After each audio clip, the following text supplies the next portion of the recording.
Petersen, you're rocking the the Gator hat. Go Gators! Got to get on the Gator train, man. Well, I'm a Pac-12 kid, and they ain't much to cheer about, so I'm jumping on the bandwagon. The Gators are good this year. They kind of fell apart a little at the end of the season, but they did pretty well this year.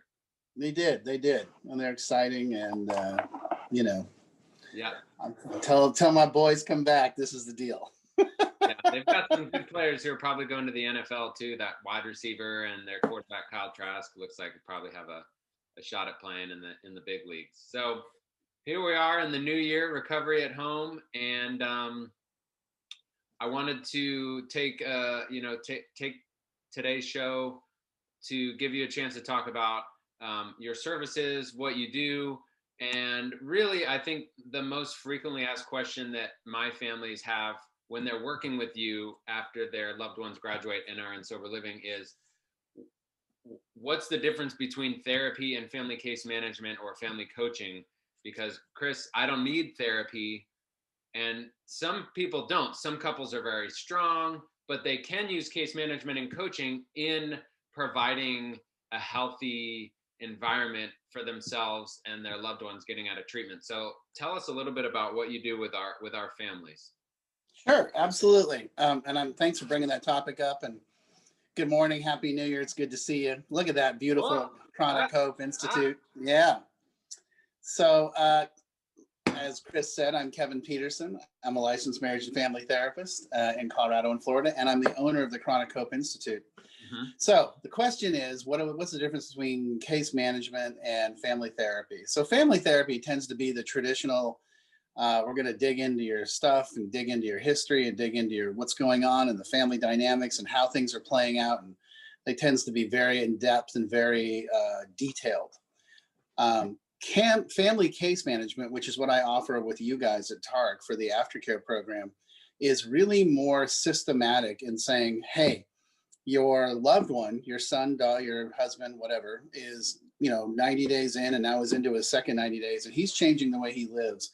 Let's talk about addressing your family system and looking at how that can change as well. It's more what I would call coaching or consulting and less in-depth family therapy. So what does that mean? It means you're going to get homework. We're going to review the homework assignments. We're going to talk about, did you go to the meetings? Did you go to the TARC family weekend? Did you go to the TARC meeting? Did you go to Al-Anon? Did you go to CODA? Did you go to ACA? Have you been reading Codependent No More? What questions do you have? How can I help you change your family system so that when your loved one comes home, you can be more successful in the reintegration process?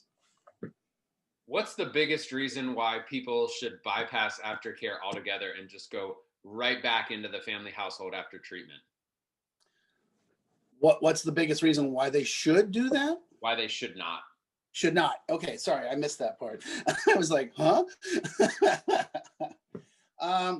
Because here's the thing: when you're in inpatient treatment, the first initial piece, the first 90 days that you guys do, you're in a contained environment, and things are very controlled and very structured and very regimented, which is necessary.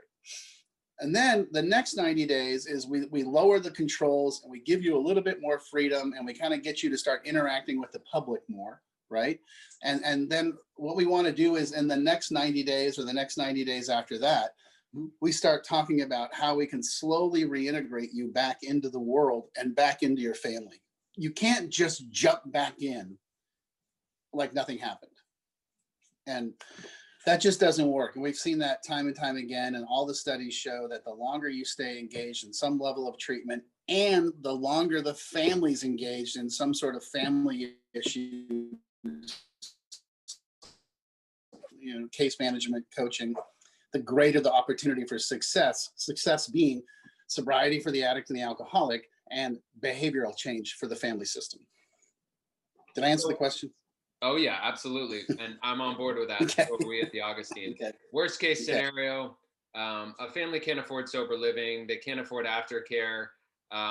The individual's going home to treatment and he's making a strong commitment to engage in a 12-step, program or a recovery-based community. What's your advice then? Well, I think that's great. I mean, if that's what I would say, probably one of the best things to do at that point is make sure that everybody's addressing their issues. Make sure that the family members are going after their own individual stuff. And then there is some family therapy and there is some reintegration family case management. Okay, what does that look like? These are big terms. What does it look like when we get down to brass tacks? Brass tacks is when somebody comes out of treatment, we tend to have what we call like an aftercare plan, like a 10-step plan. Well, the family needs the exact same plan. So everybody needs to be addressing their stuff and everybody needs to be dealing with their stuff so that when we can come together as a group, everybody's kind of coming in feeling like, okay, you know, here's the stuff that I want to talk about. It's not just, oh, what do we do about Kevin? What do we do about Chris? You know, Chris is the problem. No, the family system is the problem and that needs to be addressed. So if we're not going to do aftercare, great. I think everybody should do a little bit of therapy. I think everybody should do some case management. I think everybody should do some 12-step and address their stuff. Yeah, I agree with you. And if finances are a problem, there are a lot of outpatient providers that are Absolutely. on the sliding scale. Here in St. Johns County, we have Epic Behavioral Yeah. Health Recovery. Azalea Health offers mental health services on a sliding scale. The Stuart Marchman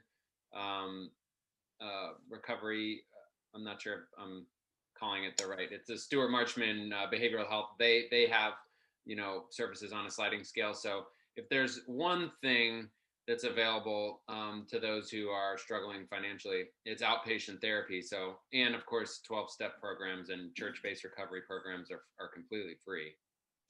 And just a thought, there's a book that I wrote called Chronic Hope, Parenting the Addicted Child, which is, you know, cheap. It's only about $10. And then next week on the 15th, my second book, Families in Addiction, will be coming out.